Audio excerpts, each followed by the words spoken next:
സൂറത്തുൽ ബഖറയിലെ 255-ാമത്തെ വചനം. ആയത്തുൽ കുർസി. മൻ ഖറഅ ആയത്തുൽ കുർസി ദുബറ കുല്ലി സ്വലാത്തിൻ ലം യംനഉഹു മിൻ ദുഖൂലിൽ ജന്നത്തി ഇല്ലൽ മൗത്ത്.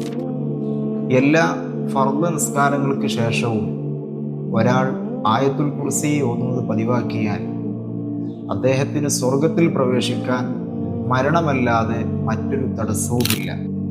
ലാ യുഖ്റഉ ഫീ ബൈത്തിൻ വഫീഹി ശൈത്വാനുൻ ഇല്ലാ ഖറജ മിൻഹു ആയത്തുൽ കുർസി. പിശാചുള്ള ഒരു വീട്ടിൽ ആയത്തുൽ കുർസി ഓതിയാൽ ആ ഓതിയത് കാരണമായി പിശാച് ആ വീട്ടിൽ നിന്ന് ഓടി അകലുന്നതാണ്. അബൂ ഹുറൈറ റളിയല്ലാഹു അൻഹുവിൻ്റെ കൈകളിൽ പിടിക്കപ്പെട്ട പിശാച് രക്ഷപ്പെടാൻ വേണ്ടി മഹാനുഭാവന് പറഞ്ഞു കൊടുത്ത ഒരു വിദ്യയാണിത്. ഇദാ അവൈത ഇലാ ഫിറാഷിക ഫഖറ ആയത്തുൽ കുർസി. നീ കിടക്കാൻ വേണ്ടി വിരിപ്പിലേക്ക് പോകുമ്പോൾ ആയത്തുൽ കുർസി ഓതുക. ലൻ യസാല അലൈക മിനല്ലാഹി ഹാഫിളൻ.